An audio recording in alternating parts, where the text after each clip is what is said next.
اعوذ باللہ من الشیطان الرجیم بسم اللہ الرحمن الرحیم۔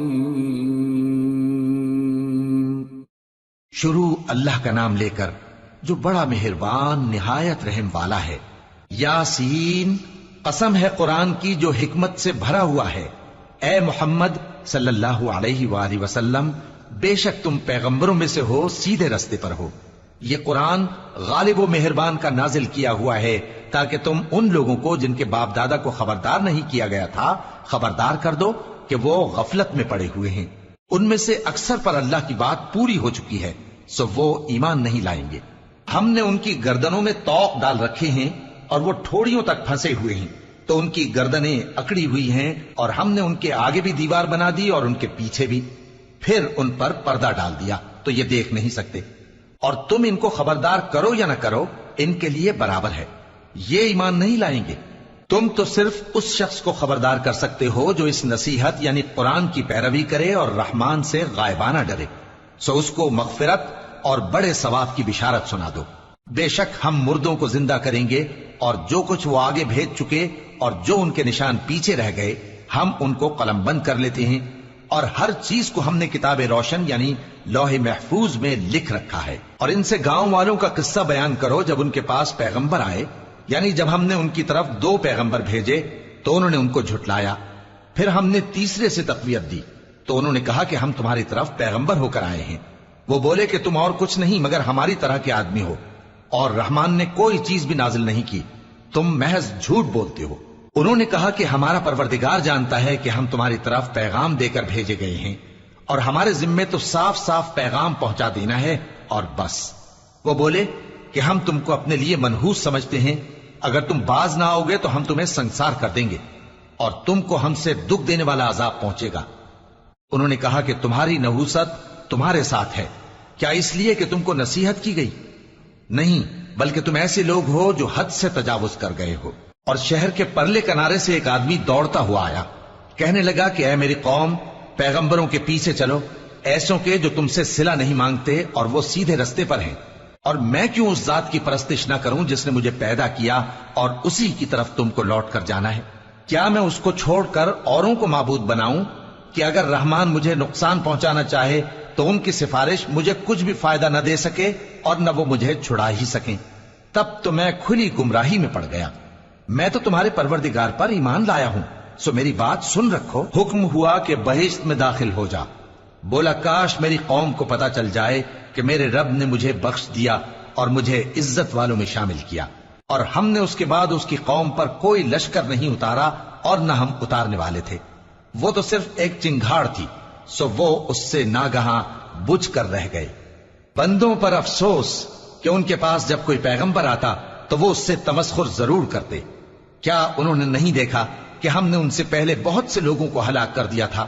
اب وہ ان کی طرف لوٹ کر نہیں آئیں گے، اور سب کے سب ہمارے روبرو حاضر کیے جائیں گے۔ اور ایک نشانی ان کے لیے زمین مردہ ہے کہ ہم نے اس کو زندہ کیا اور اس میں سے اناج اگایا، پھر یہ اس میں سے کھاتے ہیں، اور اس میں کھجوروں اور انگوروں کے باغ پیدا کیے اور اس میں چشمے جاری کر دیے تاکہ یہ ان باغوں کے پھل کھائیں، اور ان کے ہاتھوں نے تو ان کو نہیں بنایا، تو پھر کیا یہ شکر نہیں کرتے؟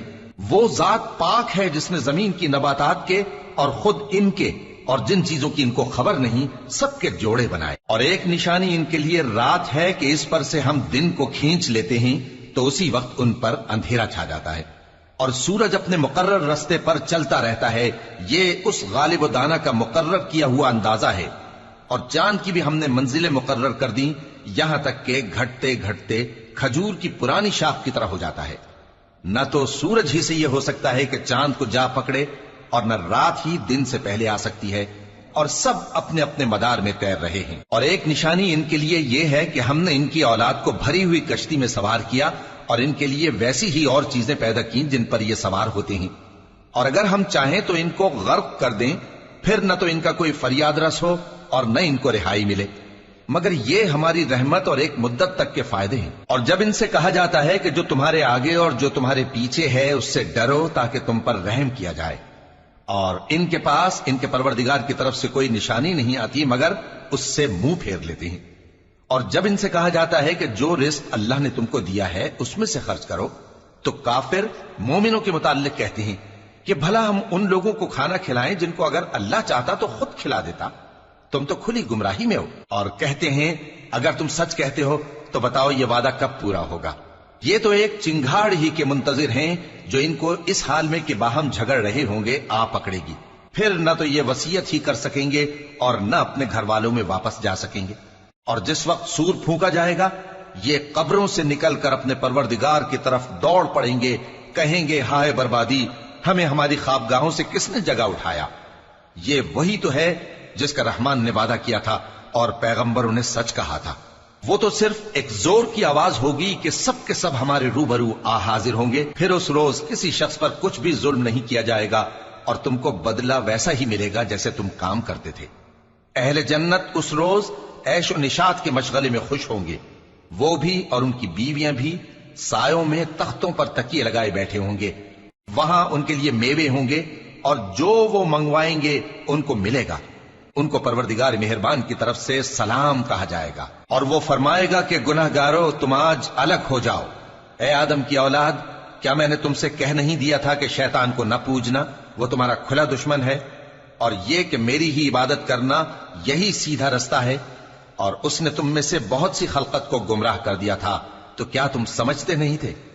یہی وہ جہنم ہے جس کے تمہیں دھمکی دی جاتی تھی، جو تم کفر کرتے رہے ہو اس کے بدلے آج اس میں داخل ہو جاؤ۔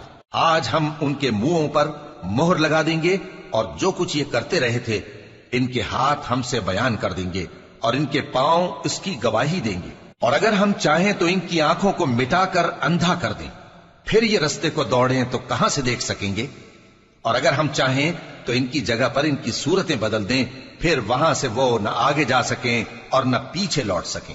اور جس کو ہم بڑی عمر دیتے ہیں تو اسے تخلیق میں اوندھا دیتے ہیں، یعنی اسے بچپن کی کمزوری والی حالت کی طرف لوٹا دیتے ہیں، تو کیا یہ سمجھتے نہیں؟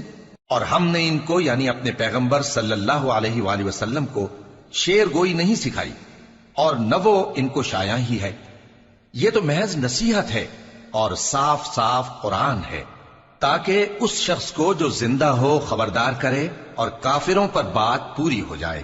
کیا انہوں نے نہیں دیکھا کہ جو چیزیں ہم نے اپنے ہاتھوں سے بنائیں ان میں سے ہم نے ان کے لیے مویشی پیدا کر دیے اور یہ ان کے مالک ہیں، اور ان کو ان کے قابو میں کر دیا تو کوئی تو ان میں سے ان کی سواری ہے اور کسی کو یہ کھاتے ہیں، اور ان میں ان کے لیے اور فائدے اور پینے کی چیزیں ہیں، تو کیا یہ شکر نہیں کرتے؟ اور انہوں نے اللہ کے سوا اور معبود بنا لیے ہیں کہ شاید ان سے ان کو مدد پہنچے، مگر وہ ان کی مدد کی ہرگز طاقت نہیں رکھتے، اور وہ ان کی فوج بنا کر حاضر کیے جائیں گے تو ان کی باتیں تمہیں غمناک نہ کر دیں۔ یہ جو کچھ چھپاتے اور جو کچھ ظاہر کرتے ہیں ہمیں سب معلوم ہے۔ کیا انسان نے نہیں دیکھا کہ ہم نے اس کو نطفے سے پیدا کیا، پھر وہ تڑاک پڑاک جھگڑنے لگا اور ہمارے بارے میں مثالیں بیان کرنے لگا اور اپنی پیدائش کو بھول گیا، کہنے لگا کہ جب ہڈیاں بوسیدہ ہو جائیں گی تو ان کو کون زندہ کرے گا؟